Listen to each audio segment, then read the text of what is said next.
Assalamualaikum warahmatullahi wabarakatuh. Alhamdulillahirabbil alamin. Wassalatu wassalamu ala israfil anbiya'i wal mursalin wa ala alihi wa sahbihi ajmain amma ba'd. Pertama, marilah kita panjatkan segala puji syukur kepada Allah Subhanahu wa taala, Tuhan seluruh alam yang telah memberikan segala nikmatnya kepada kita selaku hambanya. Sholawat serta salam juga tidak lupa kita curahkan kepada junjungan kita, Nabi besar kita, Nabi Muhammad SAW, beserta para keluarganya, para sahabatnya, dan semoga kita semua termasuk umatnya yang mendapatkan syafaatnya di yaumil akhir nanti. Amin. Yang saya hormati Bapak Profesor Dr. Apoteker Agung Endro Nugroho MSI selaku Dekan Fakultas Farmasi Universitas Gadjah Mada. Yang kami hormati Bapak penceramah pada pengajian Ramadan Fakultas Farmasi Universitas Gadjah Mada kali ini, yaitu adalah Bapak Dr. Andes Haji Hussein Dahlan MA. Dan tidak lupa yang kami hormati, kami sayangi, dan kami banggakan, yaitu Bapak Ibu dosen dan tenaga kependidikan Fakultas Farmasi Universitas Gadjah Mada yang senantiasa dirahmati oleh Allah Subhanahu wa taala. Bapak Ibu, tidak terasa ternyata 1 tahun telah berlalu, dan tidak terasa pula ternyata kita sudah memasuki bulan suci Ramadan 1441 Hijriah, dan semoga kita diberikan kemudahan dan kekuatan dalam menjalani ibadah puasa tahun ini, karena tentunya ibadah puasa kita kali ini sedikit berbeda dengan kehadiran dari wabah pandemi COVID-19. Namun demikian, semoga wabah tersebut bisa segera berakhir. Amin. Bapak Ibu, perkenalkan saya Mawardi Ihsan yang bertugas sebagai pembawa acara pada pengajian Ramadan Fakultas Farmasi Universitas Gadjah Mada tahun ini. Sebelum kita memulai acara pengajian kali ini, alangkah baiknya kita mulai dengan lafaz basmalah bersama-sama. Bismillahirrahmanirrahim. Dan selanjutnya mari kita dengarkan lantunan ayat suci Al-Quran oleh Muhammad Alfian Hilmi Azizi dan Ceng Burhan selaku perwakilan dari keluarga mahasiswa Muslim Farmasi. Kepada Alfian dan Ceng, kami persilakan. A'udzu billahi minasyaitonir rajim. Bismillahirrahmanirrahim. Huwallahul ladzi la ilaha illahu alimul ghaibi wasyahadah. Huwar rahmanur rahim. Huwallahul ladzi la ilaha illahu al-malikul quddusus salamul mu'minul muhaiminul azizul jabbarul mutakabbir. Subhanallahi amma yusyrikun. Huwallahul khaliqul bari'ul musawwiru lahul asma'ul husna. Yusabbihu lahu ma fis samawati wal ard. Wallahu azizul hakim. Shadaqallahul azim. Aku berlindung kepada Allah dari godaan setan yang terkutuk dengan menyebut asma Allah yang maha pengasih lagi maha penyayang. Dialah Allah, tiada Tuhan selain Dia, yang mengetahui yang gaib lagi yang nyata. Dia maha pengasih lagi maha penyayang. Dialah Allah, tiada Tuhan selain Dia, yang maha raja, yang maha suci, yang maha menjaga keamanan, pemelihara keselamatan, yang maha perkasa, yang maha kuasa, yang memiliki segala keagungan. Maha suci Allah dari apa yang mereka sekutukan. Dialah Allah yang menciptakan, yang mengadakan, yang membentuk rupa. Dia memiliki nama-nama yang indah, apa yang di langit dan apa yang ada di bumi, bertasbih memuji namanya. Dialah yang maha perkasa, lagi maha bijaksana. Maha benar Allah atas segala firman-Nya. Terima kasih kami ucapkan kepada Muhammad Alfian Hilmi Azizi dan Ceng Burhan yang telah membacakan ayat suci Al-Quran tadi, dan semoga dengan dibacakannya ayat Quran tersebut akan menambah keberkahan pada acara pengajian kali ini. Selanjutnya mari kita dengarkan sambutan dari Bapak Dekan Fakultas Farmasi Universitas Gadjah Mada kepada Bapak Profesor Dr. Apoteker Agung Endro Nugroho MSI. Kami persilakan. Assalamualaikum warahmatullahi wabarakatuh. Alhamdulillahirabbil alamin, wassalatu wassalamu ala asrofil anbiya'i wal mursalin wa ala alihi wa sahbihi asma'in amma ba'du. Yang kami hormati Sivitas Akademika Fakultas Farmasi Universitas Gadjah Mada, mari pertama-tama kita panjatkan puji dan syukur kehadirat Allah SWT atas segala nikmat dan karunia-Nya, sehingga kita bisa menghadiri acara pengajian bulan Ramadan 1441 Hijriah pada kesempatan ini. Sholawat serta salam senantiasa kita curahkan kepada Nabi besar Muhammad SAW beserta keluarga, para sahabat dan pengikut sunnahnya. Bapak Ibu yang dimuliakan Allah SWT, pada bulan Ramadan ini kami berharap dan berdoa semoga kita semuanya diberikan kesehatan, kekuatan dan khusyuk di dalam menjalankan serangkaian ibadah di bulan suci ini. Namun kita sedang prihatin menghadapi wabah infeksi coronavirus atau COVID-19 ini, sehingga kita tetap memperhatikan physical distancing dan social distancing. Oleh karena itu, pengajian pada kesempatan ini kita lakukan dalam bentuk rekaman dan akan kita siarkan secara online. Semoga acara pengajian online ini bermanfaat bagi kita semuanya, berkah bagi kita semuanya. Kami juga mengucapkan terima kasih kepada penceramah pengajian bulan Ramadan 1441 Hijriah, Dr. Andes Haji Muhammad Hussein Dahlan MA pada kesempatan ini. Pada kesempatan ini beliau akan menyampaikan tausiah dengan judul Muslim Ritual dengan Aktual. Kita berharap semoga dengan topik tersebut bisa bermanfaat dan berkah bagi kita semuanya. Demikian sambutan yang bisa kami sampaikan. Billahi taufik wal hidayah. Wassalamualaikum warahmatullahi wabarakatuh. Terima kasih kami ucapkan kepada Bapak Dekan untuk sambutan yang telah diberikan. Selanjutnya, mari langsung saja kita dengarkan tausiah yang akan dibawakan oleh Bapak Dr. Andes Haji Hussein Dahlan MA yang akan diberi judul Muslim Ritual dan Aktual. Kepada Bapak Dr. Andes Haji Hussein Dahlan MA, kami persilakan. Bismillahirrahmanirrahim. Assalamualaikum warahmatullahi wabarakatuh. A'udzubillahi minasyaitonirrajim. Bismillahirrahmanirrahim. Alhamdulillahi rabbil alamin. Allahumma sholli wa sallim wa barik ala Muhammadin wa ala alihi wa sahbihi ajma'in. La haula wa la quwwata illa billahil aliyyil azim. Nastaghfirullahaladzim. Saudara-saudara, muslimin muslimat, sahabat-sahabat, calon-calon penghuni surga rahimakumullah. Izinkanlah saya Muhammad Hussein Dahlan dalam kesempatan yang sangat baik ini untuk menyampaikan sedikit tausiah untuk santapan rohani kita. Nah, saudara-saudara, kita memulainya dari satu ayat yang menurut pendapat saya pribadi ini sangat amat prinsip. Yaitu kalau kita lemparkan satu pertanyaan kepada Allah sang pencipta alam semesta, ya Allah, untuk apa kami manusia ini kau ciptakan? Ya. Allah menjawab atau sudah menyediakan jawabannya di dalam Al-Quran di surat Az-Zariyat ayat 56.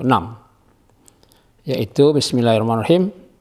Wa ma khalaqtul jinna wal insa illa liya'budun. Dan aku tidak menciptakan jin dan manusia kecuali mereka menjadi penyembah aku.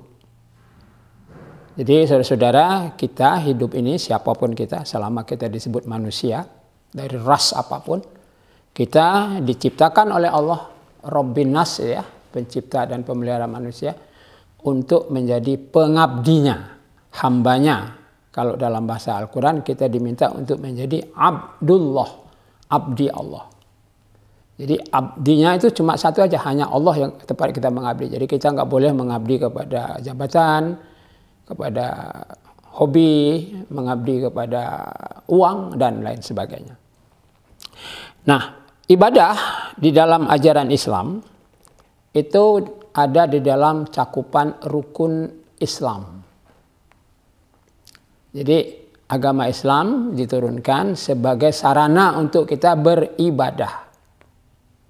Buku petunjuknya Al-Quranul Karim yang la raiba fih, tidak ada keraguan padanya. Dan ada sosok manusia pilihan yang akan mempraktekkan ayat-ayat Al-Quran itu di lapangan, di kehidupan sehari-hari. Yaitu baginda Nabi Muhammad Sallallahu Alaihi Wasallam. Nah, saudara-saudara, dari pengertian ibadah, kita punya satu pengertian ya. Yang namanya ibadah itu ada dua jurus atau dua dimensi.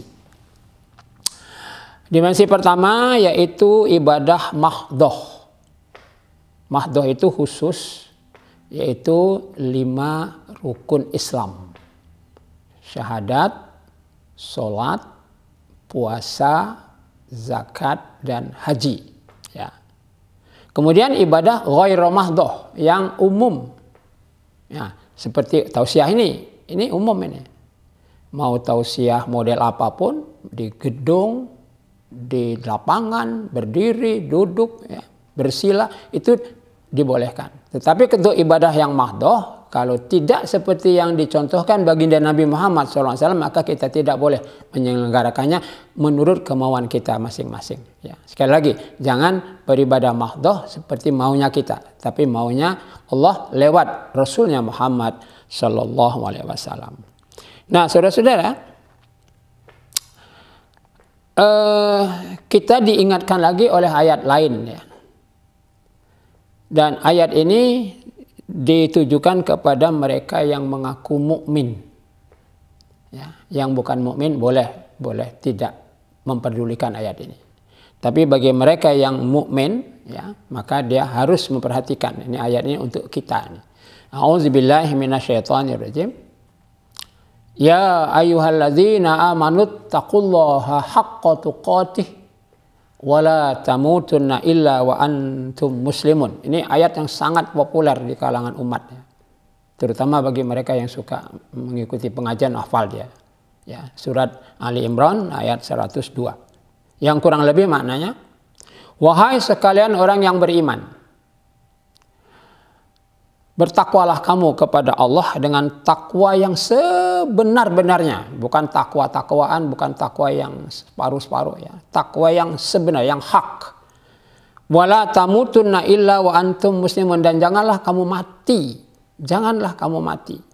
Padahal mati pasti mati. Tidak ada yang tidak mati. Kecuali Allah. Ya. Dan janganlah kamu mati, janganlah kamu meninggalkan bumi ini, janganlah kamu disebut orang yang mayit, ya. Jangan kamu jadi mayit kecuali kau sudah sebagai seorang muslim. Nah, kalau kita meninggal dunia tidak sebagai muslim, maka kita akan mati sebagai kafirin, sebagai munafikin, sebagai musyrikin, atau ateis, dan lain-lain. Nah, mati tidak sebagai muslim, mati sebagai kafirin. Sementara kita tahu bahwa kafirin itu Allah sendiri yang menyebutkan dalam Al-Quran, tempatnya besok setelah mati pasti bukan surga. Kafirin itu di dalam Al-Quran disebutkan tempatnya adalah neraka, nar, uiddat lil kafirin. Neraka itu tempat kembalinya orang-orang kafir. Na'udzubillah min zalik. Nah, sekarang supaya kita tidak masuk nar, tidak masuk neraka, maka kita berkewajiban menjaga kemusliman kita sampai mati. Makanya tadi ayatnya mengatakan jangan kamu mati kecuali sebagai muslim. Nah, muslim itu adalah mereka yang melaksanakan rukun Islam dengan benar, ya. Jadi kita melaksanakannya secara dua versi. Ya. Kita laksanakan 5 rukun Islam itu dalam lingkup ritual. Misalnya yang pertama syahadat ya. Syahadat itu ritualnya tidak sampai 10 detik barangkali. Kita hanya mengucapkan asyhadu alla ilaha illallah wa asyhadu anna muhammadar rasulullah. Mau pakai terjemahan atau tidak sudah cukup itu. Itu sudah syahadat. Itu cuma 10 detik selesai. Itu ritualnya. Tetapi yang dibutuhkan bukan hanya ritual. Islam menuntut aktualisasinya orang yang bersyahadat. Jadi kalau dia mengatakan bahwa aku bersaksi Allah itu sesembahan, maka aktualisasi adalah menyembah. Nah, Allah menggunakan sholat sebagai salah satu cara menyembah. Dari 24 jam itu kita disediakan 5 waktu, mulai dari subuh, zuhur, asyar, maghrib, isya. Dengan waktu-waktu yang sudah ditetapkan Allah tidak mengganggu aktivitas kita sebagai apapun. Ya, karena Allah yang mengatur. Jadi Allah yang Maha Pengatur tidak mungkin salah atur itu, tidak mungkin. Jadi mari ya. Nah, secara ritual kita kerjakan sholat itu. Karena memang itu salah satu cara menyembah Allah. Karena tugas kita di muka bumi sebagai penyembah. Nah, kemudian selain kita menyembah secara disiplin, ya, rajin, taat dan khusyuk, ya, maka harus ada aktualisasinya. Nah, aktualisasi daripada pengucapan 2 kalimat syahadat itu adalah kita jadikan syahadat sebagai misi dalam kehidupan kita selama hidup di bumi ini. Misi itu adalah tugas. Apa tugasnya? Beribadah. Nah, jadi Allah menetapkan dalam ajaran Islam ini semua kegiatan kita bernilai ibadah. Makanya ada satu kalimat yang cukup populer juga di kalangan umat ini. Bismillahirrahmanirrahim. Qul inna sholati wa nusuki wa mahyaya wa mamati lillahi rabbil alamin. Katakanlah sesungguhnya sholatku, seluruh kegiatanku, wa nusuki. Apa saja yang kita kerjakan itu masuk wa nusuki, wa mahyaya dan hidupku, dan wa mamati, matiku, lillahi rabbil alamin. Hanya semata-mata demi Allah pencipta dan pemelihara alam semesta. Nah, saudara, sekarang kita lihat jadi syahadat. Jadi syahadat itu harus dijadikan misi dalam kehidupan. Apapun pekerjaan kita harus bernilai ibadah. Itu yang pertama. Itulah syahadat, ritualnya pengucapan dan aktualnya adalah menjadi misi dalam kehidupan kita. Semuanya harus terarah kepada peribadatan. Yang kedua, sholat.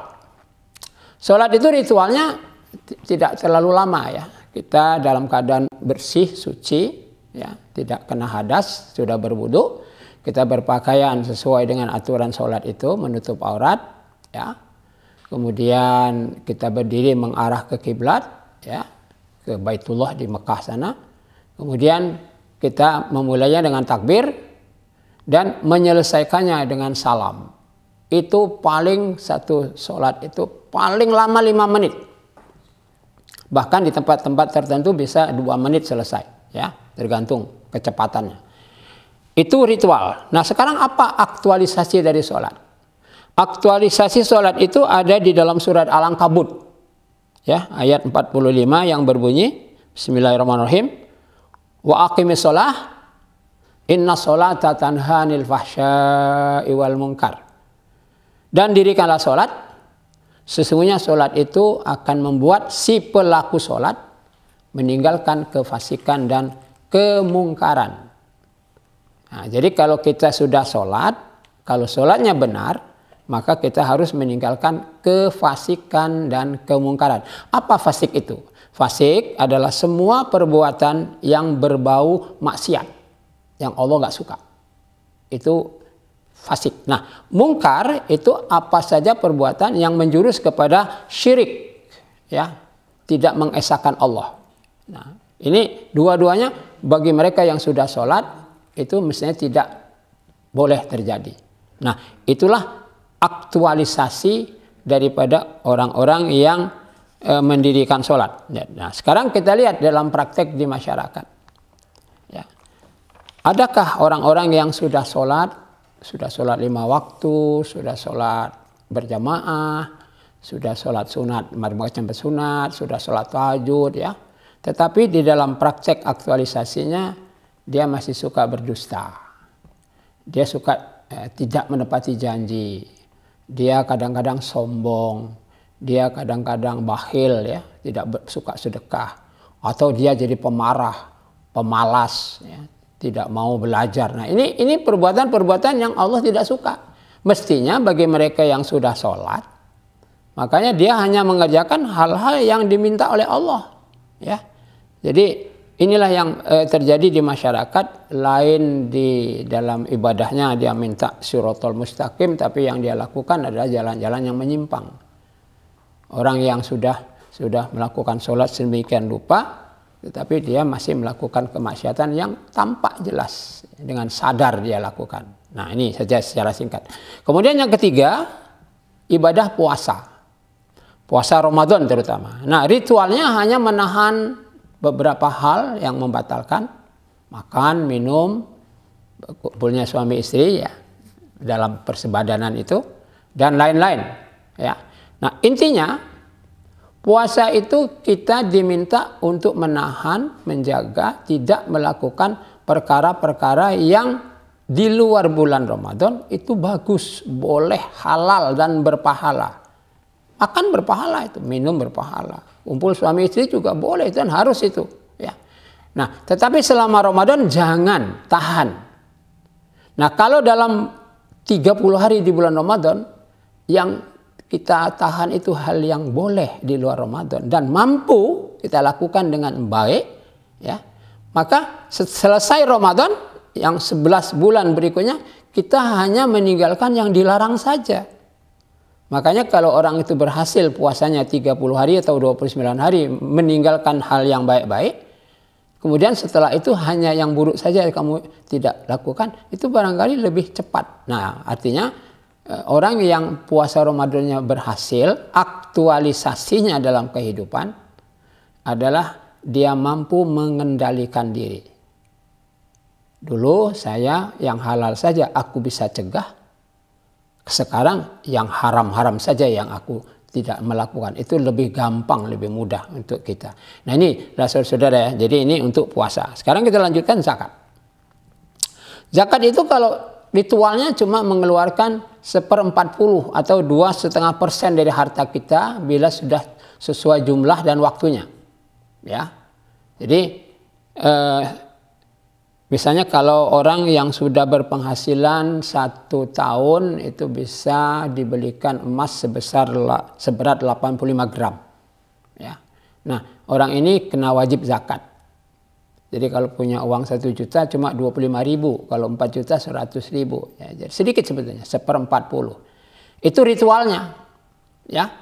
Tetapi yang aktual, zakat itu kalau aktualisasinya adalah orang ini tidak kepingin hidup dalam keadaan kotor. Dia tidak mau memiliki harta yang kotor. Kalau harta ini kotor karena belum dicuci dengan zakat, karena zakat itu zaki itu kan membersihkan. Ya. Kalau sudah dibersihkan, ya tentunya kita gunakan untuk hal-hal yang bersih. Nah, jadi aktualisasi daripada zakat itu adalah kita punya prinsip hidup harus bersih. Bukan bersih karena mencuci badan, mencuci baju, pakaian, tidak hanya itu. Tapi bersih juga hartanya. Rumahnya itu dari uang yang bersih, makanannya dari uang yang bersih, ya. Mobilnya, ya. Semua yang dia miliki di rumah atau di mana-mana itu adalah dari uang yang bersih, yang sudah dizakati. Nah, ini yang perlu kita perhatikan ya. Jadi jangan hanya mengeluarkan zakat tapi setelah itu hidup ngawur ya, mencari uang seenaknya, halal haram sikat semua. Nah, ini yang tidak kita kehendaki ya, dan itu tidak benar. Nah, yang terakhir saudara adalah haji. Haji ini ritualnya sebetulnya cuma sekitar 6 hari. Ya. 6 hari ya, itu kalau kita sampai 40 hari itu karena kloter, karena banyaknya yang akan berangkat haji, pesawatnya terbatas sehingga terpaksa cuma harus menunggu sampai 40 hari, kadang 30 hari. Tapi kalau hajinya betul itu paling cuma 6 hari selesai. Ya. Dari mulai wukuf sampai tahallul, kemudian kita kembali ke Mekah untuk tawaf lagi, setelah itu selesai. Itu sebentar sekali sebetulnya, tidak sampai 1 minggu. Nah, tetapi aktualisasi haji ini yang perlu kita sebut. Orang haji itu semuanya, siapapun, ya, walaupun mungkin dia belum beribadah secara tertib, dia pasti memohon haji yang mabrur. Ya, kita yang menyambut mereka, yang kita yang menghantar mereka, pasti sama-sama berdoa semoga haji saudara mabrur. Nah, haji mabrur itu menurut sebuah hadis, hajan mabrur laisa lahul jaza il jannah. Haji mabrur itu tidak ada bonus yang pas kecuali jannah. Nah, aktualisasi dari haji itu adalah orang-orang yang pulang yang hajinya mabrur itu adalah calon-calon penghuni surga. Nah, sekarang setelah pulang ke tanah air, kembali bekerja sebagaimana biasa, kita lihat bagaimana calon-calon penghuni surga itu melaksanakan sisa kehidupannya sampai mati besok. Nah, calon penghuni surga kan tidak boleh lagi nipu, tidak boleh lagi dusta, tidak boleh lagi mabuk, minum minuman keras, tidak boleh lagi judi, tidak boleh lagi bermain seks secara haram, itu tidak boleh. Jadi tidak boleh melakukan kejahatan-kejahatan di bidang politik, di bidang ekonomi, di bidang kebudayaan. Semuanya harus disesuaikan dengan calon penghuni surga. Masa seorang calon penghuni surga kok masih menipu dan seterusnya. Nah, inilah jadi saudara-saudara 5 rukun Islam yang dilakukan secara ritual dan aktual. Nah, dua-duanya harus. Jadi jangan mengatakan aku nggak perlu sholat karena aku sudah jadi orang baik, aku selalu ingat, itu salah juga. Ya, aku sudah mensucikan hartaku dengan zakat, setelah itu aku bebas mencari rezeki. Tidak, ya. Mencari tetap sampai mati kita mencari rezeki yang halal saja. Nah, inilah saudara-saudara, mudah-mudahan ya dengan judul kita beragama secara ritual dan aktual, mudah-mudahan bisa kita laksanakan sampai habis hayat di kandung badan. Nah, mudah-mudahan apa yang saya sampaikan ini bisa sampai. Lebih dan kurang saya mohon maaf. Wallahu a'lam bishawab. Assalamualaikum warahmatullahi wabarakatuh. Terima kasih kami ucapkan kepada Bapak Dr. Andes Haji Hussein Dahlan MA yang telah memberikan tausiahnya kepada kita semua. Semoga bermanfaat dan semoga hikmah di balik tausiahnya dapat kita amalkan dalam kehidupan kita sehari-hari. Bapak Ibu, acara demi acara pada pengajian kali ini telah kita lalui bersama sehingga sampailah kita pada penutup atau penghujung dari acara pengajian ini.